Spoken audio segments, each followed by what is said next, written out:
Good day to you all, one and all, progressive rock fans, jazz rock fusion fans, music fans, all sorts of fans. Good day to you. This is going to be a positive video, not one of those negative ones. The negative ones that bring people, here in their thousands to see some negativity. This is going to be a bit of positivity on this video, because on this video, I am going to be going through 10 albums. What the hell am I calling this? 10 albums that are not as bad as everyone thinks. All right? Now, this has really come out from doing this channel, because people love you having a knock at certain albums. And I always feel guilty. Believe me, I do feel guilty. If I've said a certain album's bad and I've had a go at it and I've taken the mickey out, it's very easy to get a few cheap laughs taking the mickey out of something like that. You know, creative people's work who have worked hard trying to make a statement in the world, and they put their love and their passion into it and they put it out. And then some bloke who's had nothing to do with that album sits on there gaining views because they are knocking it, right? And that is me. That is what I do. I'm a bad person for doing this, and many of you will point it out. But all of you who pointed out have come and watched the video because you wanted to see. You wanted to see me having a go. Now, certain albums, Astral Weeks, right? Giant for a Day by Gentle Giant. These are truly awful albums. But actually, awful albums are few and far between. In the old days, because of the thing with record labels and the fact that they were spending money and the people in the studio and they got a company watching over it, it's very often, it's not that often that you get an awful album. Usually down to the use of cocaine. That's usually the thing that is the recipe for a bad album, or pretentiousness. But commercial constraints will often get people to put out an album just to make some money, fulfill a contractual obligation. And this is where you get these awful albums. And they come out, they're often a letdown for the fans, and so the fans will turn on them, and then before you know it, 40 years later, they've got the reputation. So I'm actually going to try and do a good thing here. I'm not going to be doing that. I'm going to be taking 10 terrible albums, or perceived as being terrible, and I'm going to be rehabilitating them here on this channel for you. That is going to make me a better person. And no negativity here. Not today. Positivity. But the fact that you want to find out what the 10 bad albums are may bring the viewers in. This video is all about the viewers, right? And as you can tell by the way I've started this video, I'm also being a little bit trite. And when I'm being trite, it's because I'm bringing the viewers in. Right, so I haven't done much research on this one. I've just shot a video on ELP, and I've done like 2 weeks of solid research to get my head around that. This one I haven't, but I have done a little bit of research in going, what albums are brilliant? Some of these albums are brilliant, and yet they haven't got the reputation to be brilliant, or they're downright everyone hates them. Right, so let's start. At number 10, right, so I went to a record fair with my good friend Steve Gould, who's also known as the Progmeister. He has a radio show and he knows way more about prog than me. And I was looking around and I was buying ELP albums for my ELP ranking video that I was working on. So I thought I'd like to hold up some actual vinyl albums. And I was going through one of the boxes and I found the album I've got at number 10. This isn't ranked, by the way. I found the album I got there. I'm leafing through. Go through, when you're at a record, they have the usual stuff, don't they? So I've gone back past the Best of the Wombles, Shawaddy Waddy, Greatest Hits, Venus and Bars by Wings, that's always in there. And I then come against this ELP album known as Works 2. And I pull it out. And Steve turns around and goes, "Oh, I hate that album." And that's the reaction I want. Now, I've just spoken about this on my ELP ranking video. Works 2 isn't that bad. It's really good, right? It pulls together. It's a little bit like another album I've got on this list, so I won't give the game away. But it's been pulled together from bits. It's when people go, "Oh, we got all these bits." Bands do this. They'll be messing around. They go, we got a whole ton of bits. Have you got enough bits for an album? Yeah, we'll stick it out because we're going to make a whole ton of money. We haven't got to spend a ton of money in the recording studio. It's all done. And this album, Works 2, is that. It's a whole bunch of leftovers from the album Works, and then a few tracks from other albums. I think definitely Brain Salad Surgery. So it's a bit of a mismatch, really. I went back and listened to it today. If you just switch off, there's no big progressive rock epic. There's none of that. There's a whole bunch of anomalies. It's a bunch of anomalies. Now, if you want to hear ELP doing a bunch of anomalies, it's actually very interesting, and they stretch themselves and they do things that you wouldn't normally expect. Now, is that a problem? Isn't that the problem? And certain bands like AC/DC have to do what AC/DC do. They haven't got a choice, right? And I don't think they care. They don't want to have a choice. They're happy to make the same album over and over again. But other bands, you almost expect them to be eclectic, but there always is a line, isn't there, that you can cross over. ELP are strange in that they were such a huge band, multi-million selling. I think they sold 50 million albums, hit records, but they're so way out. So we can forgive them a certain amount, but the heavy bombast of ELP may not be delivered so well on this Works 2 album. But if you are open to go, this is an incredible band with incredible chemistry, brilliant players, possibly the most virtuoso of the mainstream British progressive rock bands, and let's hear them stretch out and see what else they do. So that's what I've got at number 10 is Works 2, right? Now, this guy I haven't talked about on the channel. Like everyone says, are you going to talk about him? I'm about to talk about him now, and I will do a ranking video at some point. It's just a lot of albums, and it's a lot to get through. It is, of course, Prince. Now, in the mid-90s, Prince got into all sorts of trouble with his record company, and he didn't like his record company for the very thing I was just talking about, in that he wanted more freedom, and they wanted to market him in a certain way.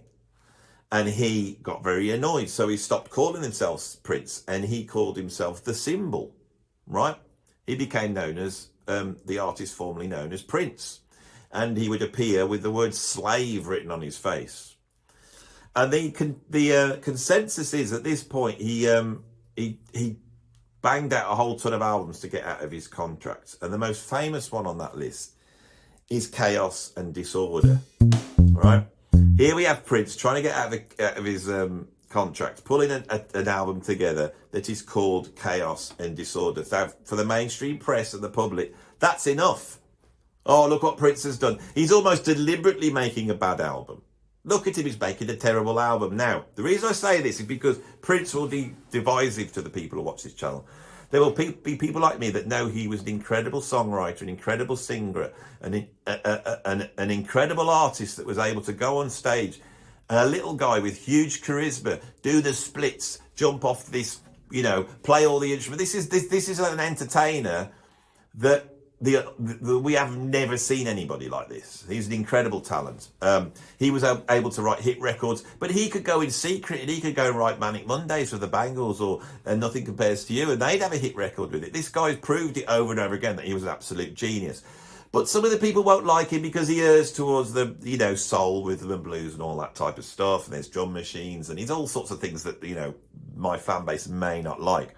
Now, I think reading between the lines, that he, as much as being a soul, funk, R&B musician, was a rock musician.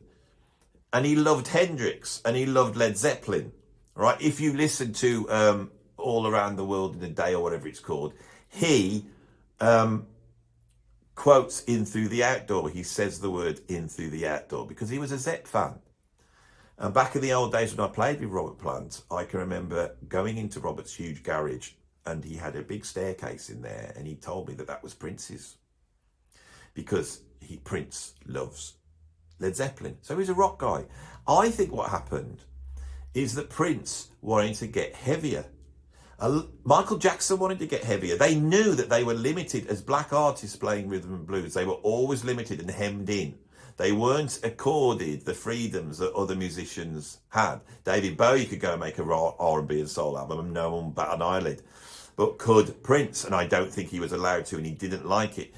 Chaos and Disorder is a rock album. It's a real band in the studio playing, and it rocks. So, proggers, rock fans, classic rock fans, go and check Prince out on Chaos and Disorder, because if I don't tell you, you never will. And then report back here and tell me what you think. You may still hate it, but this is not a normal Prince album. It's a rock album. And that has been twisted by the mainstream into it being his worst album.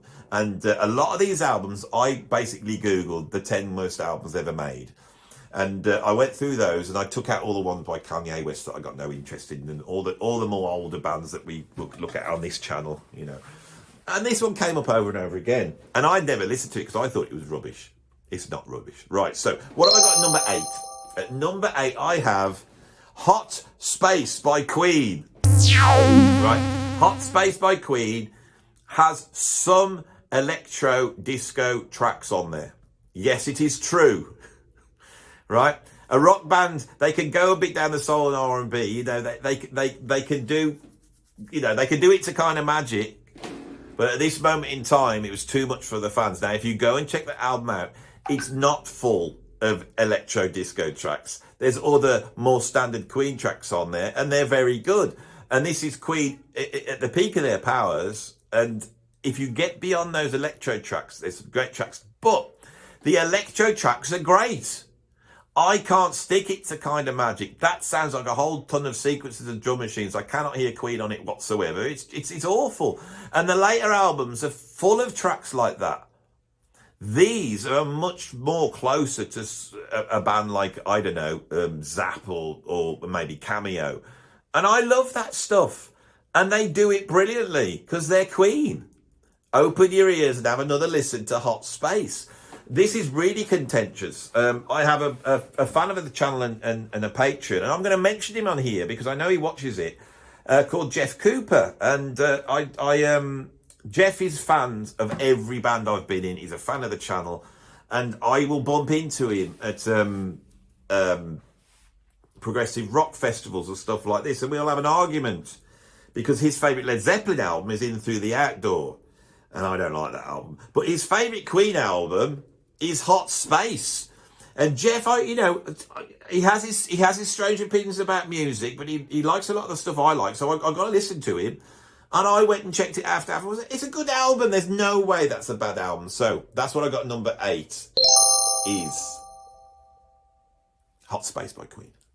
At number 7, I have Music from the Elder by Kiss. Now, recently I gave Kiss a really good kicking.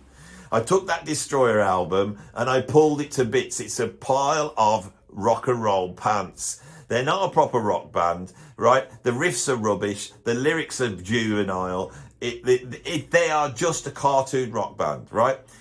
Stick them on stage and there's a little bit more guts than Alive and Alive 2 are better. But, you know, it's like they're not Black Sabbath. They are not Led Zeppelin. They are not Deep Purple. They are Kiss. And they are rubbish, right? Now, what I didn't say on that video is that in the 1980s, when Eric Carr came in on drums and they did the album Creatures of the Night, I actually really love that album. And it's down to the drumming. Eric Carr's drumming is just sublime. And the way he plays those fills, the drum sound he's got and the way he phrases his fills are it's just incredible. I love rock and roll. It's an incredible track. I love Creatures of the Night. Right, but everyone loves that. But the Kiss album, you know, Music from the Elder, is way better than things like Destroyer and all that rubbish they made in the 70s. Yeah, I know it's a weird progressive rock album, made worse because they had a story that they were trying to follow, and then when they put the album out, they mixed all the tracks up so you can't follow the story. But there's quality playing on here. May not be Kiss playing on there, but it's a quality album. It is way better than a lot of the 70s albums.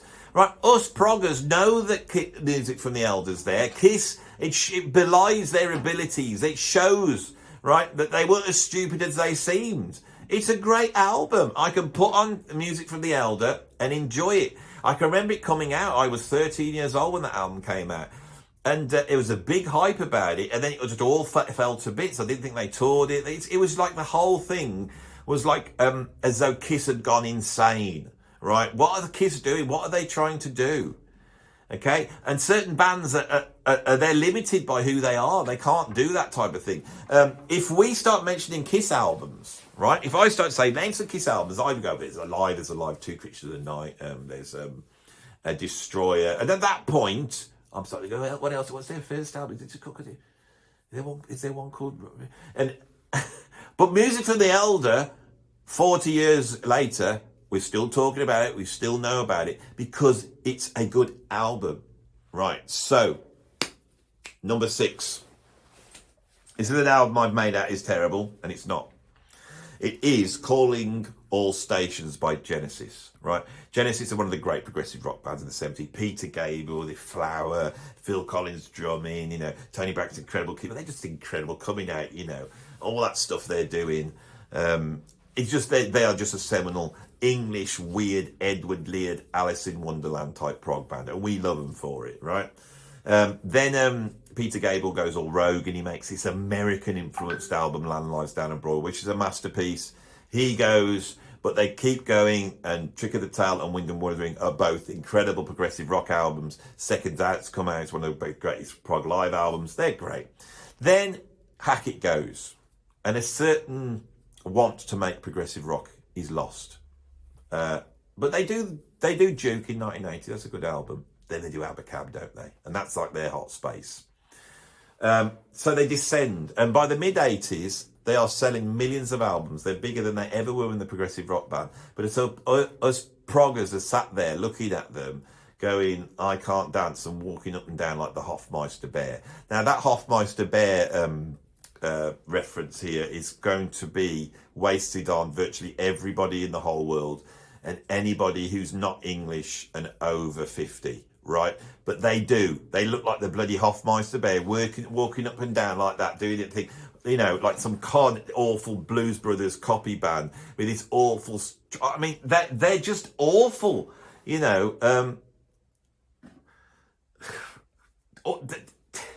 Land of Confusion, Jesus He Loves You, all these hits that they had. I'm trying to even think of them. Phil Collins, I like his hit records, right? I like, he's written some brilliant songs. In the Air Tonight is sublime, obviously. But I like the one he did with Phil Bailey. I didn't expect to talk about this, and I can't access any of it. I have a blind spot with Genesis. It always happens when I go onto Genesis.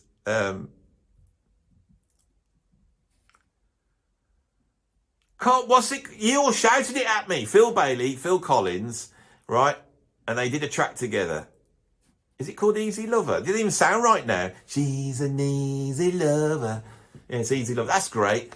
What about the ballad that he did? That's a brilliant, one of the great songs ever written, Phil, on that one. Against the Odds. Brilliant song. Absolutely brilliant. But Genesis' songs, they're just rubbish.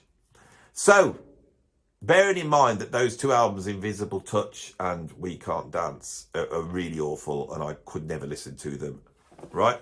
Calling All Stations is not as bad as that album, right? It's not as bad. And on there's some quite long tracks. And there's some tracks where they almost return to their progressive rock roots. Now, I've always thought this was Calling All Stations. I could quite happily listen to that. It's undone by a bit of overproduction. And we know why nobody likes it, because every band has an essence, right? And a certain members are the essence of that band. And bizarrely with Genesis, I'm sure Mike Rutherford wants it to be him and Tony Banks wants it to be him. And we may think it's Hackett or Gabriel, but it's not. It's actually Phil Collins.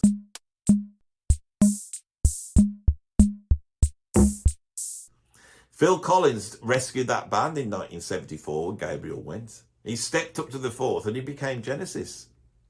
And Phil Collins going, you can't have it. You could have no Gabriel. You could get rid of any of them. I think you can get rid of any of them.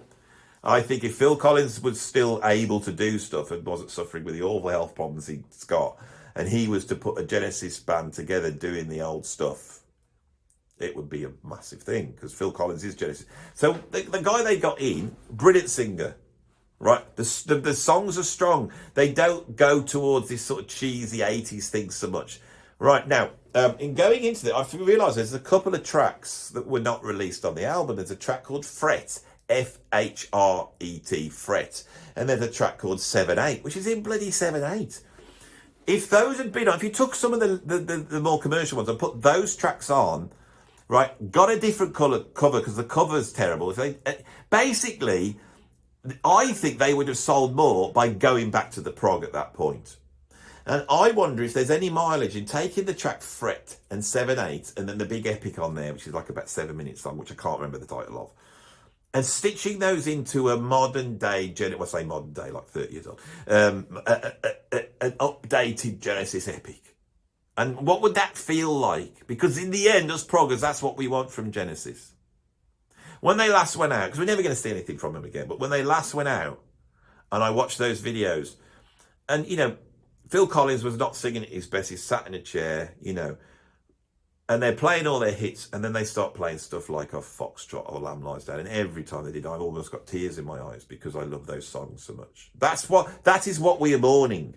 And we take that mourning and we put it on Calling All Stations. But Calling All Stations is not that bad. The Dividing Line, is that the epic? I don't know. Right. At number 4, I have by Led Zeppelin Coda, which is another one of these bits albums, isn't it? You know, 1980, John Bonham died. The band was no more. But they always recorded more than they needed. So there's a whole bunch of tracks. So we're talking Led Zeppelin here. It's 1982. Maybe you can just go into the vaults and dust down some old tracks, put them together and put on an album, and it will sell a ton of records. And it did. And it came out. And for me, in 1982, I just discovered Led Zeppelin. And although they were over, it's like there's a new Led Zeppelin album coming out. Now, me being that age, I went and bought Coda. I put it on. Wig Up Gun and Groove comes in. It was as great as anything. Which was that recorded at the same time? I think it's probably Led Zeppelin 2. It's around about that period. It's better than a few of the tracks on Led Zeppelin 2. I know that's sacrilege. Wig Up the Groove is one of my favourite Zepp tracks. And they do. They come out and just kick it in your face. Right, then you get Poor Tom, and Poor Tom is like that, my favourite Led Zeppelin album, the acoustic weirdness with that incredible signature drum beat by John Bonham. One of their greatest tracks.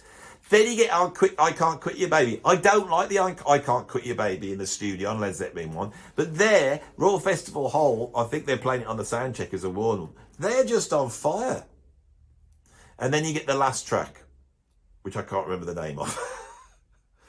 Which is incredible. It sounds like it could be off sort of a House of the Holy period. Side 1 is sublime. 4 of the Led Zepp's greatest tracks. Now, side 2 contains Bon's Nose Montreux, which is way better than Moby Dick. It's got Wearing and Tearing, which is a good rocking track. But those other 3 tracks are called from the outtakes from In Through the Outdoor. Now, I've told you earlier that I don't really like In Through the Outdoor. And those 3 In Through the Outdoor tracks that are on, which is Darlene, Wearing and Tearing, and another one. I told you I hadn't prepared for this one, so I'm doing my best. You see my brain at its full power here. So with Coda, those 3 tracks, I would put any of those 3 tracks and replace any of the tracks on In Through the Outdoor. I'd keep Carousel Ombre, I'd keep In the Evening, but the rest of I'd keep All of My Love. That I'd keep. So take those 3, then the other ones, you get rid of all of the other ones and replace them, and that would make a better album for me. Coda is a good album. That's the bottom line, okay? And there's so many high points, and there's so many things on that album that is some of Zeppelin's best. So that's what I've got at number 5. Right. This album... this is where we start to really get like these 4 albums are 4 of my favorite albums all time, and I may have put number 4 at number 1. I just haven't got the guts to do it because I love this album, and it has been routinely voted the worst album ever made, and I'm sure everybody thinks that except me. And then I tell you what it is, you'll go, what? I love this album. It is by Duran Duran, and it is called Thank You.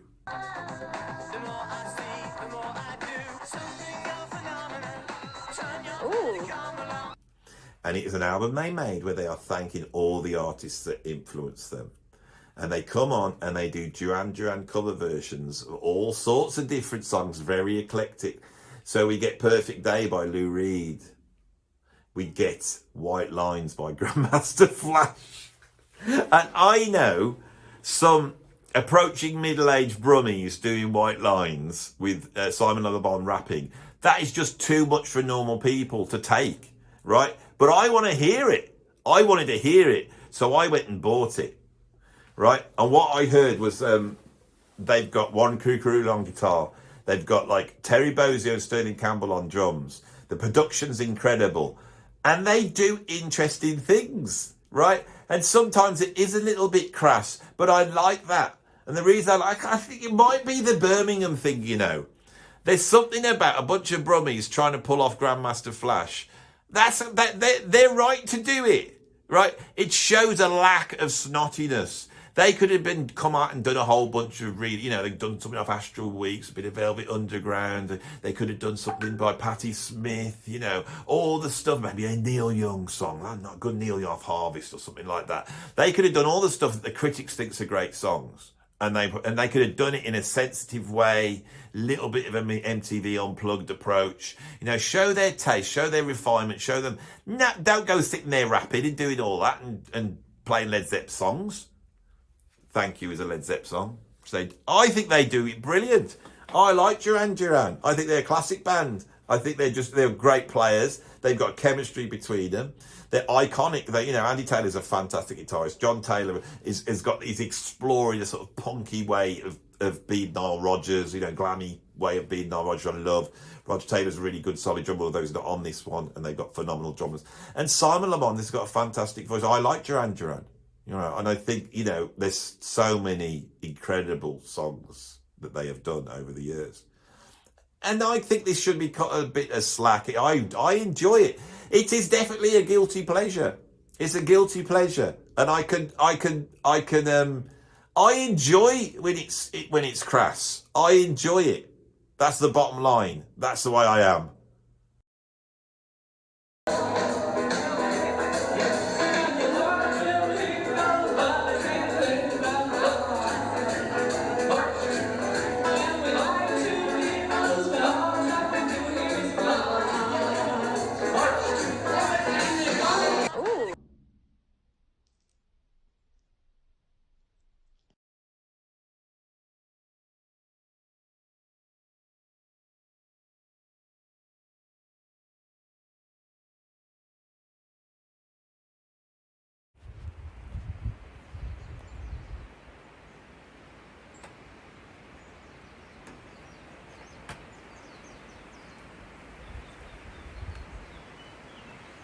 When I die, I might have White Lines played at my the Duran version played at my funeral.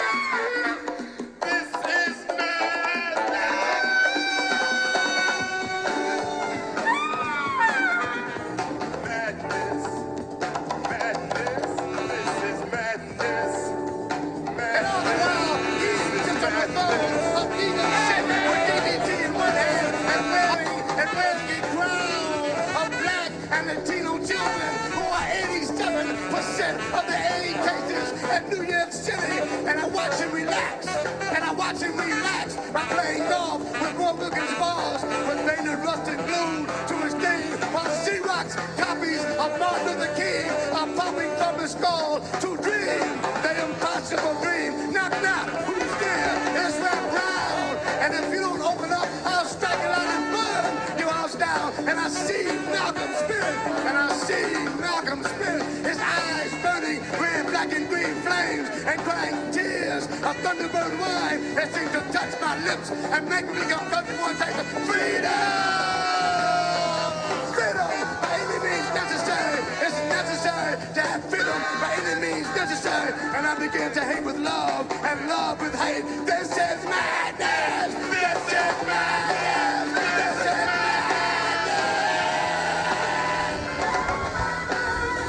And I look up and see the moon. And I look up and see the moon. And I look up and see the moon.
Right, so what have I got at number 3? One of the greatest albums ever made. Presence by Led Zeppelin. You got 2 on by Presence, right? People go, oh, In Through the Atmosphere, I quite like In Through the Atmosphere. In Through the Atmosphere is not any good, right? That's the bottom line. Presence is one of their greatest albums. Why does nobody like it?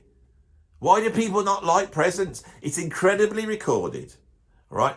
It's brilliantly produced, okay?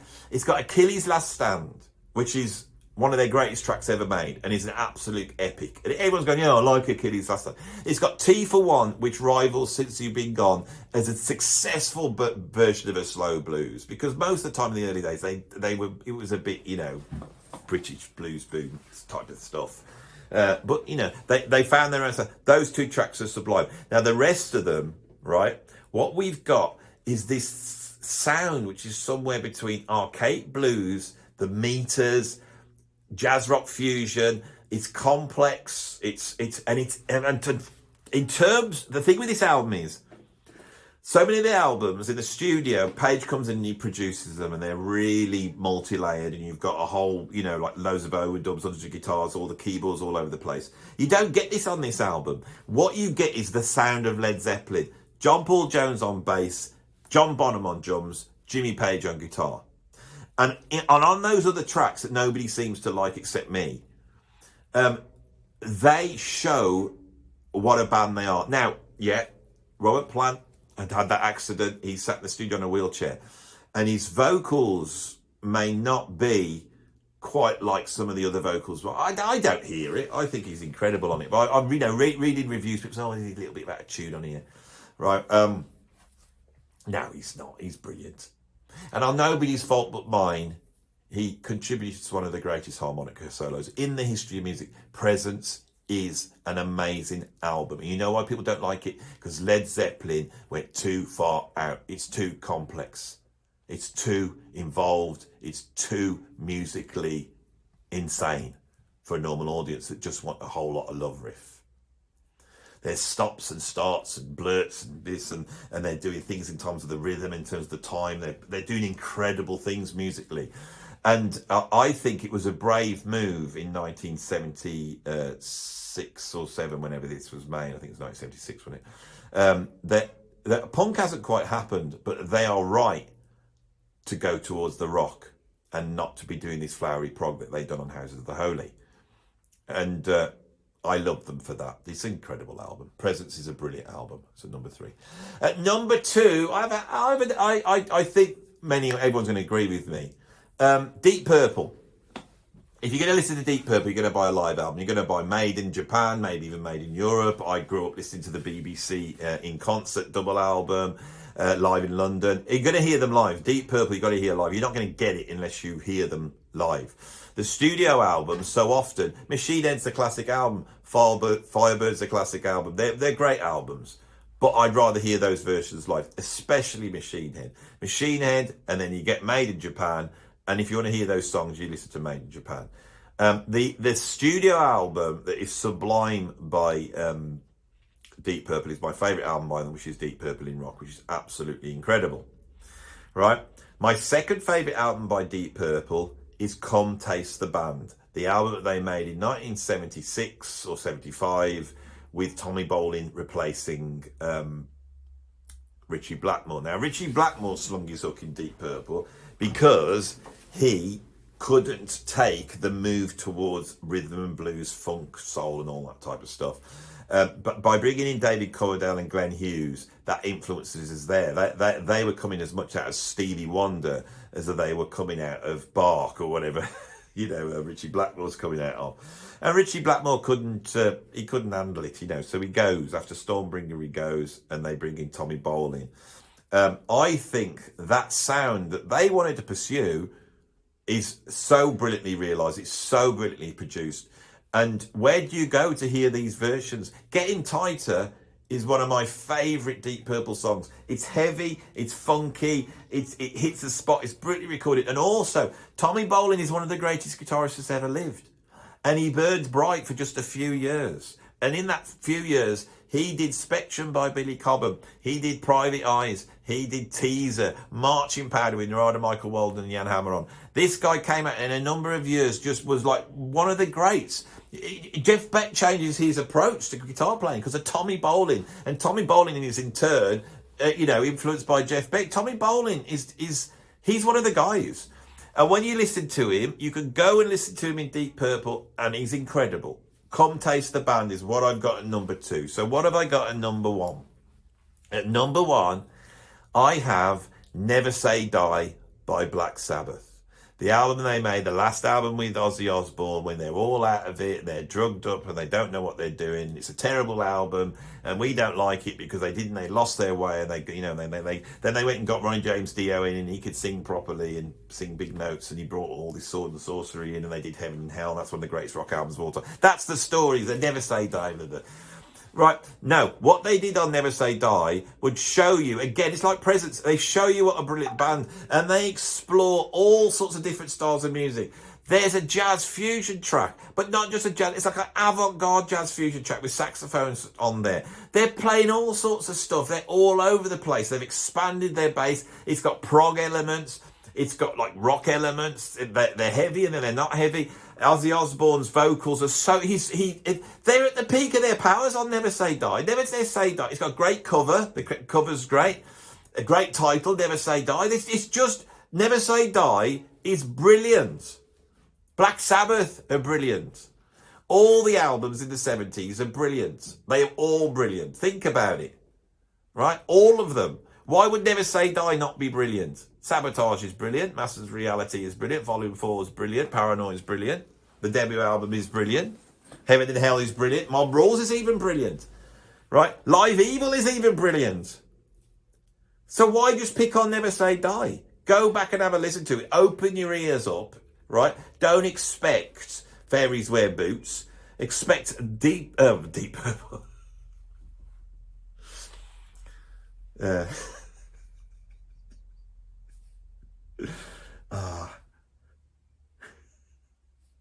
I'm going to tell you a Black Sabbath story and then I'm finished. I'm playing with Robert Plant back in the old days, and we're driving back from some gig, and I'm in the car with Robert. Now, Robert Plant, of course, is a rock god. And the phone goes. Who's phoned him up? He's a bloody rock god. It's Tony Iommi from Black Sabbath.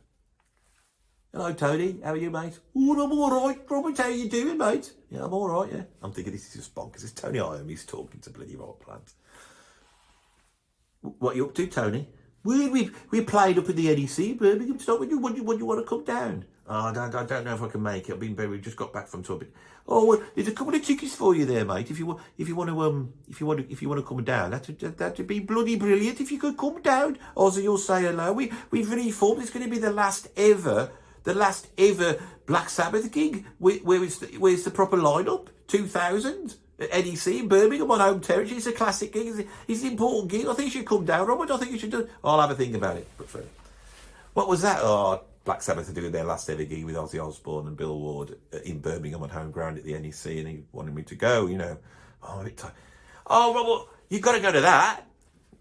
Well, would you guys like to go? Yeah, well, I would love to go. It would be amazing. Oh, we'll go then. So he makes a phone call. And a few hours later, I'm arriving at the back door of the NEC with Robert Plant. I'm being ushered in past huge statues of devil dogs with red eyes. I'm taken to the back of the stage. I meet the guys in Black Sabbath, right? I say like these are my idols. I can't believe it. It's right early on the gig. System of a Down was supporting, but there was no one on stage. I creep up on stage and I just walk up and stand just behind Bill Ward's drum chair looking at the NEC on a stage where Black Sabbath are about to play, and my hair stands on end, right? And then we go and take our seats. And I walk out with Robert Plant into the audience of the NEC, which is like 20,000 Black Sabbath fans, which means there are also 20,000 Led Zeppelin fans. And it was a little bit like Moses parting the Red Sea as Robert walked through the crowds to go and get a beer. We watched the first half, that was it. We watched System of a Down, and then we went to get this beer. So I'm working with Robert. Everyone's looked astonished, going, "Oh God, we came to see Black Sabbath," and that's Robert Plant walking right past me. Because Robert is not some highfalutin Van Morrison-esque rock star that feels he's special. He's out there with the people always. You know, there is no rock god equivalent to Robert Plant. I'll tell you that now. Anyway, so we're walking back, and on the thing they're playing War Pigs. So, you know, badam. Badan, badan, generals gathered in their masses.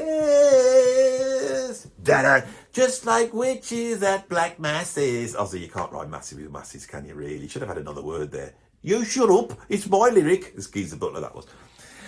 Evil minds that plot destruction. But sorcerers of death's construction. But in the fields of body. As the war machine keeps turning, it goes there, doesn't it?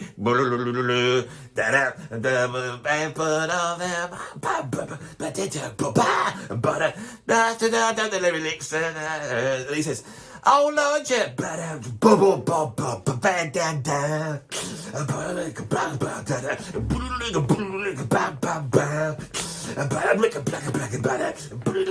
anyway, I could do that. I can do the whole track now. Right, I had to pull myself out there because I was going to go into a Black Sabbath trance.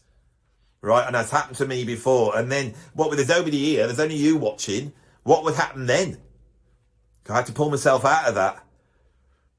So I am doing that as Robert, we're walking in, he's going to the bar, and I'm going,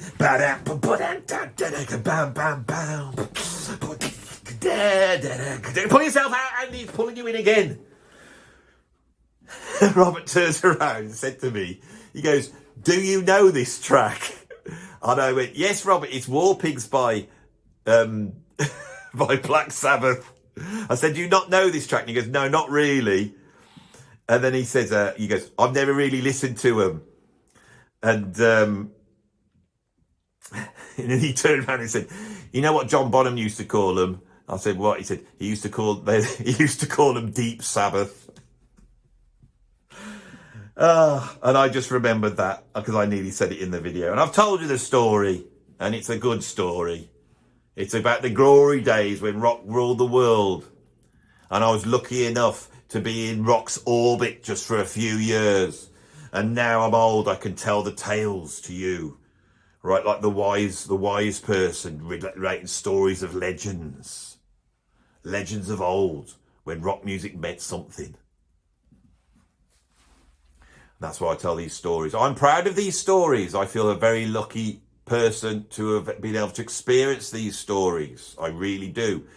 When I was a music lecturer, my students would take the mickey out of me because they said, I was always name dropping and going on about Robert Plant. And I do. And I tell you why, it's because I love this music and I am proud of the fact that I was in there doing that. I really am proud of it. And I will never act like nonchalant and go, "Oh, I won't tell you about it. I'm not going to bring that up." No. I sit there astonished that I actually did these things. But music is made out of love. Always remember that. And that love, when you make music, you send out to the world and it's received by people. And they take that love and they send it back out into the world, and it meets someone else and it comes back and it goes out, and that love goes around. That's what music is. It's made out of love. And my love for this music got sent out, and it drew me like a magnet into this thing that for me as a kid was this thing that made life colourful. It made life worth living. Right? And I loved it. I was so attracted to it that I, like a moth to the flame, I was drawn to it, but it wasn't a flame. It was a wonderful thing. And I'm so glad I did it. And I'm sure all of you watch this channel, you've got a similar approach to music, a similar love of it, a similar thing that has changed your life. And it changes our lives in ways that should be changed for the positive. I really believe that. That art gives a direction to your life, and it provides you with what you wanted. And I needed to do something like that, right? I needed to do something. I was a drummer. I was a musician, right? I didn't need to make any money out of it, but I did need to after doing all that work to be on a big stage at some point with my hero playing and trying to communicate to a huge audience, right? I never need to do that again. Never need to do that again. You know, I'd love to do it again and I'd enjoy it, but it would never be like that time when I was young doing it for the first time, you know. And, you know, music's shaped my life and I love it. And this channel is about that love. It's not about me getting things right or wrong. And sometimes I'm silly and sometimes I'm serious and sometimes I'm surreal and sometimes I get annoyed with certain things and I shouldn't do that. You know, I get annoyed with certain things and I'll kick off and then I feel bad about it, you know. But on the whole, that's my message. I'm someone who loves music. I'm not an academic, right? I'm not like a music historian. I haven't got a PhD, right? All I've got is this drum key. That's all I've got is this drum key. That's all I know how to use. Can't do a job. I'm useless to anybody or nobody. I'm useless to anybody. I can't even speak properly, right? I couldn't do a normal job.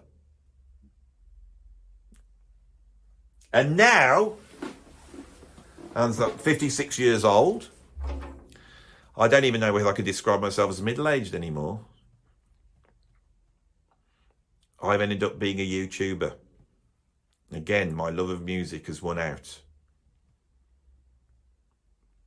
If you like this video, stick a like on it. If you want to see some more, then subscribe. If you want to become a patron, I've got a Patreon. There's a link down below and there's loads of stuff coming on. Come and join the Patreon meeting. Come and get in the Patreon WhatsApp and have a good old laugh. And if you don't want to do that and you just want to support me financially, because I now do this as a living, so I need this money. If you don't, I'm like a beggar. I'm like a digital beggar. That's what I've become at my age, you know. And so if you want to support me, stick a little bit of money in the PayPal tip jar, because I need to keep myself in drum keys. And without that, I won't be able to. We're done. Thank you. Bye-bye.